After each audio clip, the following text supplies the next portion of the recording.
Pronto, pessoal. A gente vai iniciar a aula 5, tá certo? A aula sobre vitaminas. A gente vai começar iniciando falando sobre a definição das vitaminas, tá bom? Como a gente sempre faz. As vitaminas são compostos orgânicos e nutrientes essenciais de que o organismo necessita em pequenas quantidades para o normal funcionamento do seu metabolismo.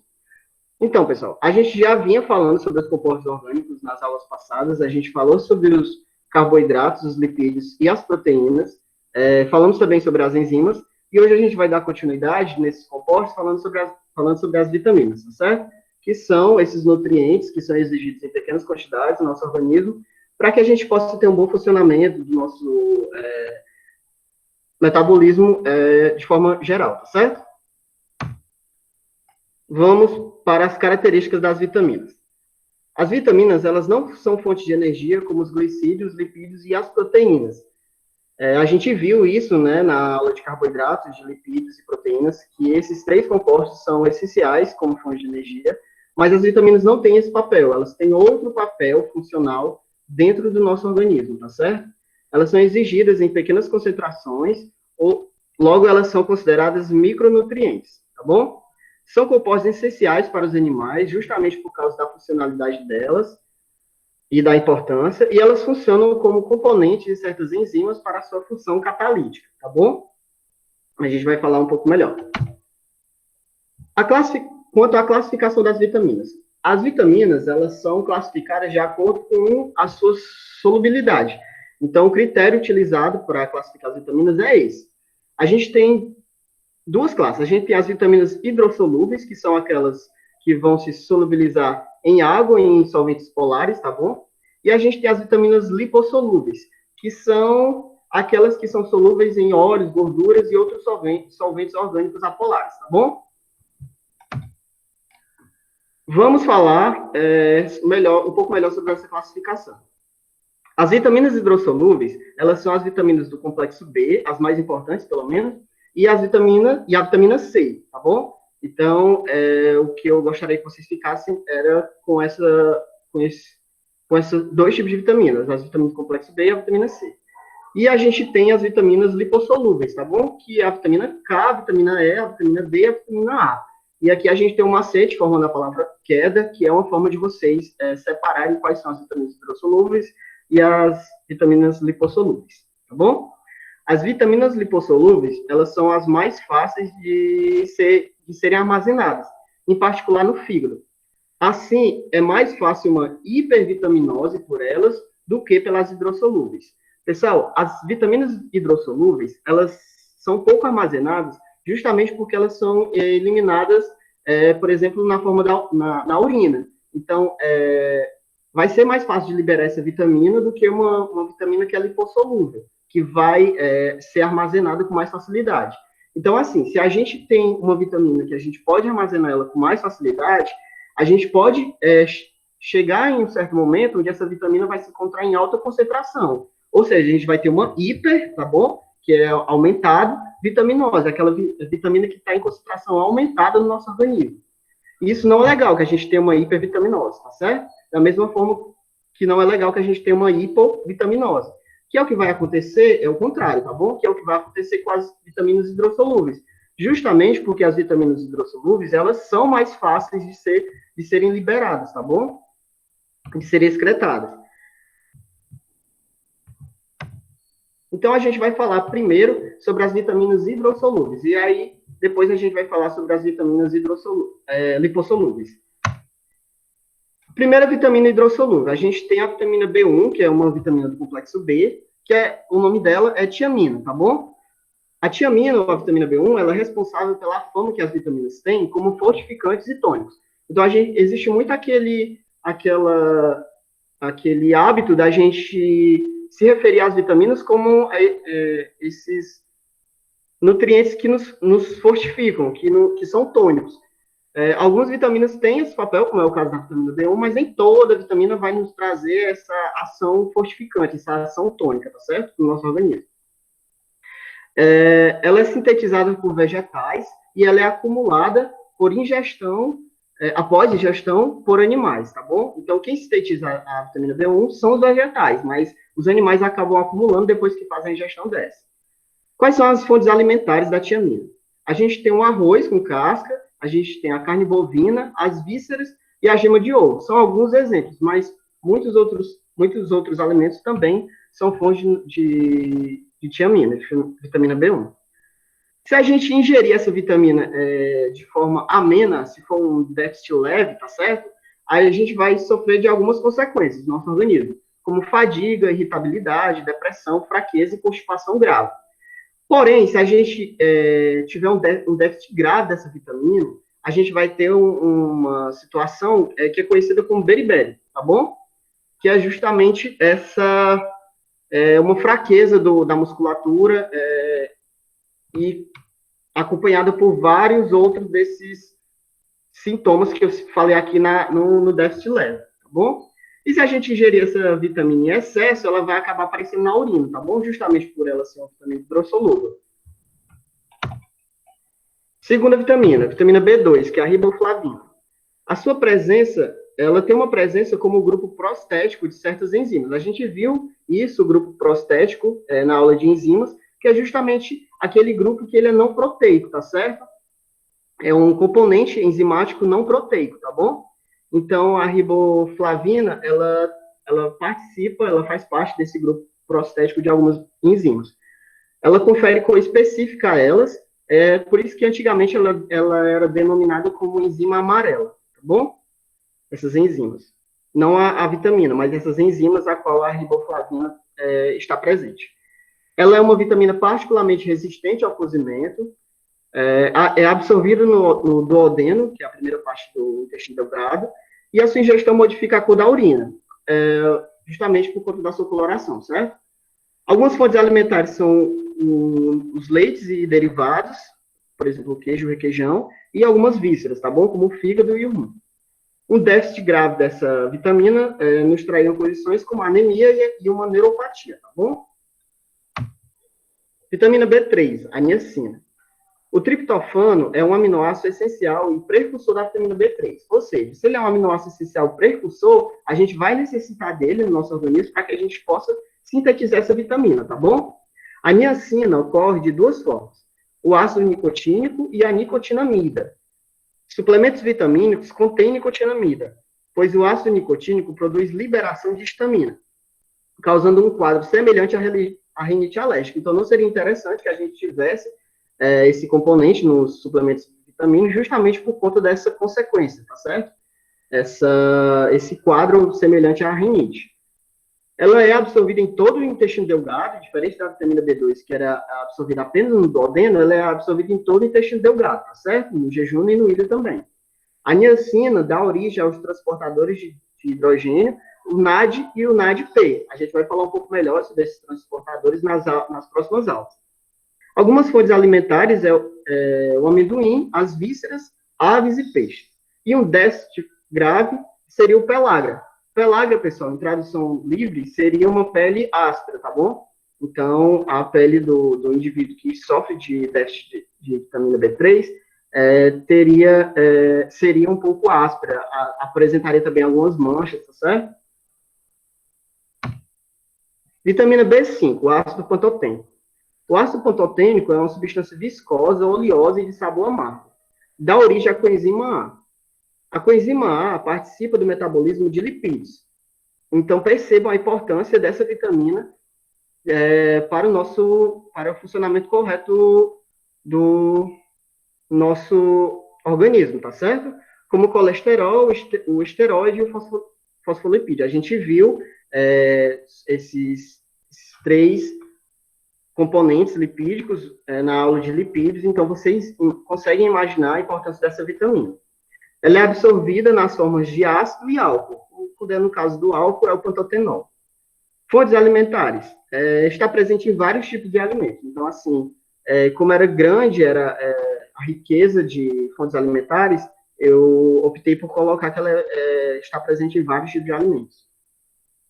Déficit grave, a gente teria uma parestesia nos pés, tá certo? Parestesia, gente, vocês poderiam entender como aquele formigamento, tá certo? Além disso, ocorreria uma depressão, fadiga, insônia e fraqueza, tá bom? Vitamina B6, a piroxidina. Ela atua principalmente nas reações relacionadas à produção de coenzimas e aminoácidos, que são proteínas que ajudam a regular os processos químicos do corpo. Ela também atua na produção de neurotransmissores. Eu falei um pouco nas aulas passadas sobre alguns neurotransmissores para vocês, a importância deles, fundamentais para a saúde, o que torna indispensável para a manutenção de um sistema nervoso saudável, justamente porque os neurotransmissores estão relacionados com esse funcionamento do sistema nervoso, bem como na prevenção de problemas nervosos e neuronais. Então, a piroxidina tem esse papel muito importante no nosso sistema nervoso. Algumas fontes alimentares da piroxidina é o levedo de cerveja, trigo e cereais. Um déficit grave nos traria uma neuropatia, justamente por causa desse descontrole, desse desequilíbrio no sistema nervoso, e uma dermatite, tá certo? Nas grávidas, a carência de nutrição dessa vitamina pode causar deterioração da capacidade mental do recém-nascido. Então, ela está muito presente quando se trata sobre essa questão do sistema nervoso, tá certo? Tanto que o recém-nascido poderia vir a ter essa capacidade mental reduzida, tá certo? Vitamina B7, a biotina. Ela participa do ciclo de Krebs na carboxilação do piruvato até o oxalacetato. A gente vai falar sobre o ciclo de Krebs nas aulas posteriores, então, por enquanto, vocês fiquem apenas com essa informação sobre a participação dessa vitamina. Ela também participa da síntese dos ácidos graxos, ela é usada no tratamento da acne, da seborreia, e algumas fontes alimentares a levedura, o arroz integral, frutas, nozes, ovos, carnes e leite. Ela é produzida pela flora bacteriana intestinal, então ela tem essa forma de síntese, tá certo? Através da flora bacteriana intestinal. Então, assim, um uso excessivo de alguns medicamentos poderia trazer, que atacariam essa flora bacteriana, poderia trazer esse déficit de vitamina B7, tá certo? Uma carência poderia nos trazer dermatite, acne, seborreia e náuseas, tá certo? Observação. Dieta à base de ovo cru possui avidina, que reduz a absorção da biotina. Então, assim, seria uma dieta que está à base de ovo cru, de certa forma prejudicial no que se refere a isso, porque a biotina não seria pouco absorvida, tá certo? Vitamina B9, folato. O folato ele é um pigmento amarelo encontrado nas folhas. Na década de 1940, o espinafre passou a ser noticiado pelo mundo afora como tendo um princípio foliáceo, capaz de fortalecer até quem tinha anemia resistente ao ferro. Pessoal, o que é essa anemia resistente ao ferro? A gente falou sobre a anemia ferropriva nas aulas passadas, tá certo? E uma das formas da gente corrigir essa anemia seria através da ingestão do ferro, tá bom? Porém, algumas pessoas possuem essa condição de ter uma anemia resistente ao ferro. Então, o ferro não seria suficiente para poder fazer o controle dessa anemia. Então, o espinafre foi descoberto como tendo esse princípio que seria capaz de fortalecer aquele indivíduo que possui até mesmo essa anemia resistente ao ferro. Hoje, a gente sabe que o ácido fólico, que é o B9, que é o mesmo folato, é essencial para a síntese do DNA, sendo sua redução a principal causa da anemia megaloblástica, tá bom? Que é um tipo específico de anemia, diferente da ferropriva. Fontes alimentares: vísceras, feijão e folhas verdes, como no caso do espinafre e do brócolis. Um déficit nos traria atraso do crescimento e distúrbios intestinais. A anemia perniciosa é um tipo específico de anemia megaloblástica. Então, assim, é uma anemia megaloblástica, tá bom? Mas é uma anemia ainda mais específica. Ela é causada por deficiência na absorção da vitamina B12. Então, agora a gente está falando sobre a vitamina B12, tá certo? A cobalamina. Indivíduos com anemia perniciosa têm, na verdade, uma doença gástrica, com déficit na produção de ácido, não podendo, por isso, a vitamina B12 ser absorvida. Então, a falta dessa absorção de vitamina B12 é que nos traria essa condição conhecida como anemia perniciosa. É essencial ao metabolismo dos ácidos nucleicos, tá certo, essa vitamina, sendo a carência mais lesiva ao trato gastrointestinal, ao sistema nervoso e à medula óssea. Por isso, a anemia. Fontes alimentares: Somente alimentos de origem animal possuem essa vitamina. E um déficit nos traria anemia perniciosa, como eu já falei, e alguns defeitos neurológicos. Agora a gente vai falar sobre a vitamina C, uma vitamina de alta hidrossolúvel de alta importância, que é o ácido ascórbico. Seu uso inicial foi feito por marinheiros japoneses e depois ingleses, que perceberam poder evitar a ocorrência de escorbuto, parando em ilhas para que marujos pudessem obter frutas frescas. A produção, a síntese da vitamina C, ela acontece a partir da glicose. E a vitamina C é uma molécula muito instável, que pode ser destruída por calor, luz e agitação mecânica. Então, é uma molécula muito sensível, tá certo? Em excesso, causa cálculos renais, justamente por causa da alta concentração, tá bom? Então, a gente teria os cálculos renais, por saturação do sistema de absorção. Então, assim, é tanta vitamina que não, o intestino ele não daria conta de absorver toda essa vitamina, tá certo? Então, não adianta ingerir vitamina C demais, de forma descontrolada, de forma exagerada, porque isso poderá trazer ao indivíduo até alguns problemas, como os cálculos renais. E algumas fontes alimentares são as frutas cítricas, tá bom? Como o limão e a acerola. Quais são as funções da vitamina C? A vitamina C ela possui uma capacidade antioxidante, eu diria que é a principal função dela, apresentando um papel na prevenção do envelhecimento celular, câncer e aterosclerose, tá bom? É importante para a síntese do colágeno.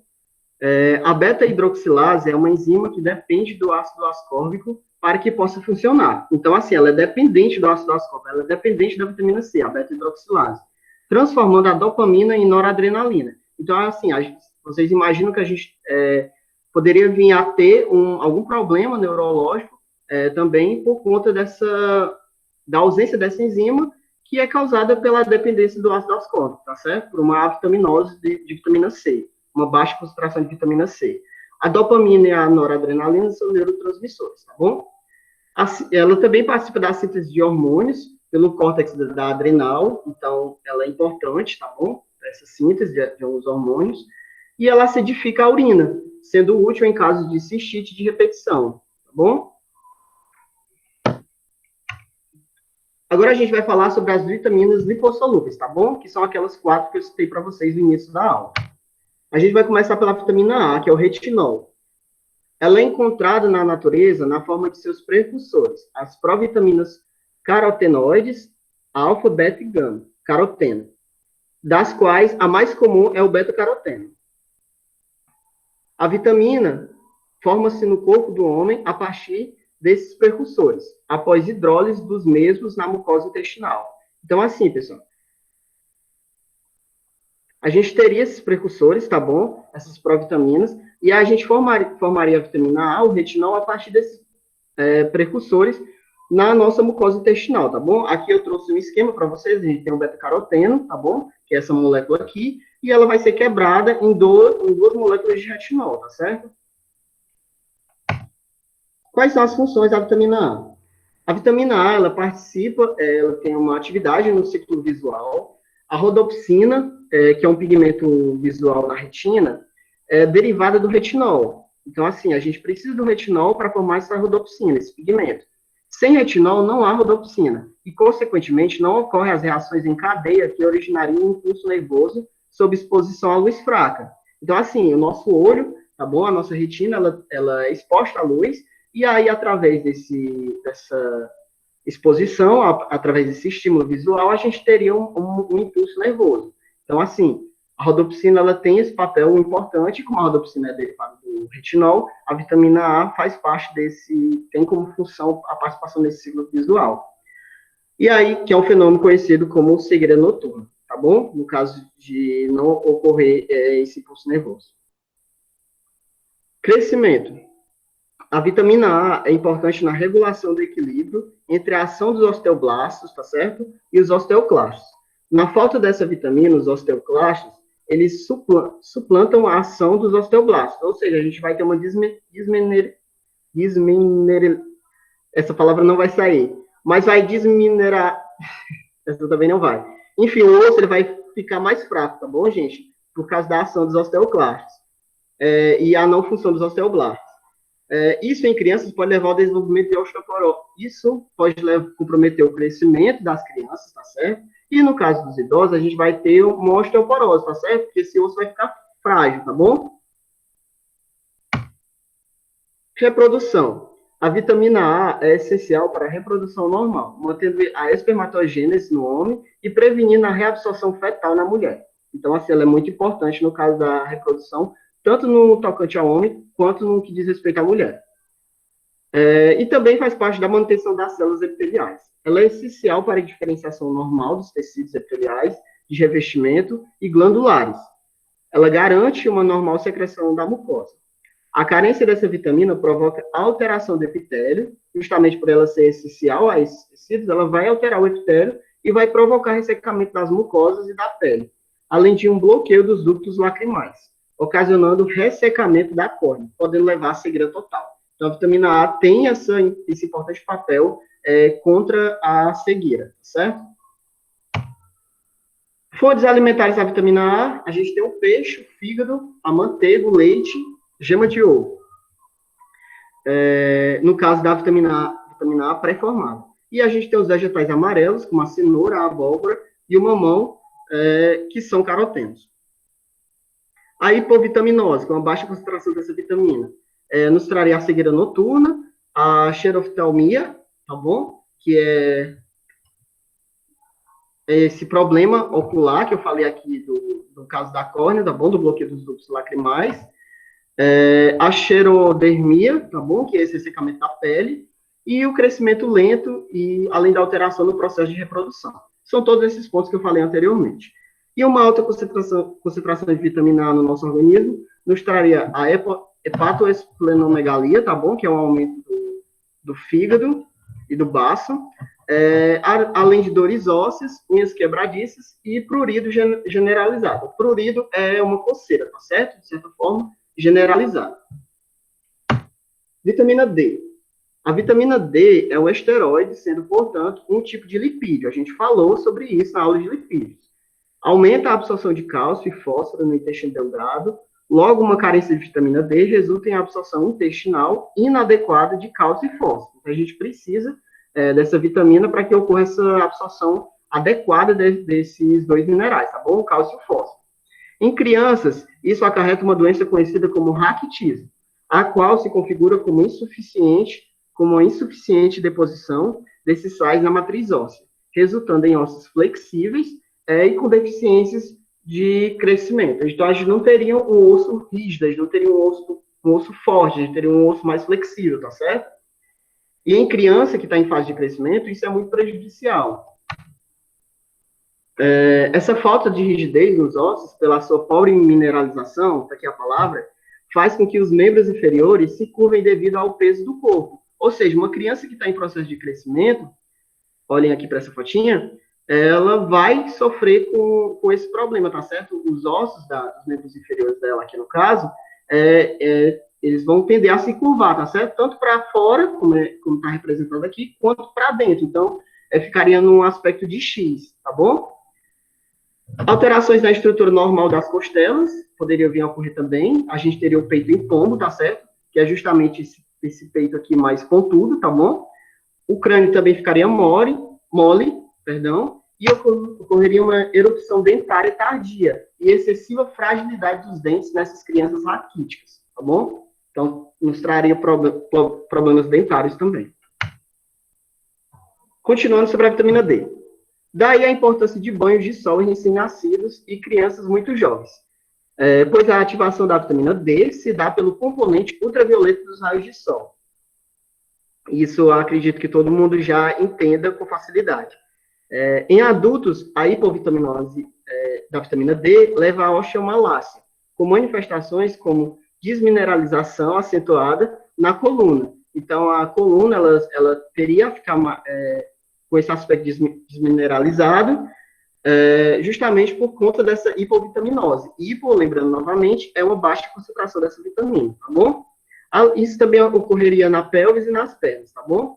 Por falta de cálcio e fósforo para repor as perdas ósseas, que foi o que foi dito anteriormente. Algumas fontes alimentares da vitamina D são o óleo de peixe, o fígado e a gema de ovo.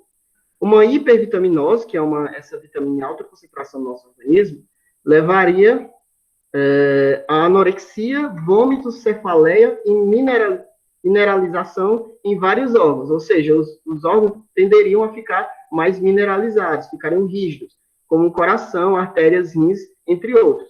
Isso para o sistema cardiovascular é muito perigoso, vocês conseguem entender o porquê de um coração ficar muito rígido, não conseguiria bombear sangue em certas circunstâncias específicas, e as artérias poderiam vir a ficar também, impedir que uma quantidade de sangue correta passassem por elas, tá bom? Porque elas ficariam mais rígidas, elas não aumentariam a luz, tá bom? Do vaso. Vitamina E. A função primária da vitamina E é de antioxidante, tá bom? Então, ela tem um papel até semelhante à vitamina C, lá nas vitaminas hidrossolúveis. Na prevenção da oxidação não enzimática dos componentes de membranas celulares, pelo oxigênio e pelos radicais livres. A vitamina, funcionando como antioxidante, previne a formação de placas de ateroma e, consequentemente, doenças cardiovasculares. Fontes alimentares. Está presente nos óleos e nas sementes de diversos vegetais. O fígado e o chocolate amargo também são boas fontes. Vitamina K. A função bioquímica mais importante da vitamina K está relacionada à coagulação sanguínea, pois ela só pode acontecer, a coagulação, na presença de alguns fatores, sintetizados pelo fígado na presença da vitamina K. Então, a vitamina K, ela fica lá no fígado, e a partir dela, a partir da sua presença, o fígado vai sintetizar alguns fatores, tá certo? Que são importantíssimos para o processo de coagulação sanguínea. Algumas fontes alimentares são o repolho, a couve-flor, gema de ovo e o fígado. Uma hipovitaminose, uma baixa concentração dessa vitamina, poderia acarretar tendências hemorrágicas, pois ocorre uma má absorção ou má suprimento de gorduras. Além disso, o uso de antibióticos, como as sulfas, quando prolongado, destrói as bactérias intestinais, fontes principais dessa vitamina. Então, a vitamina K é também sintetizada pelas bactérias intestinais, pela flora bacteriana, tá bom? Então, o uso de antibióticos seria altamente prejudicial. E é isso, pessoal. A gente termina a aula 5. Muito obrigado.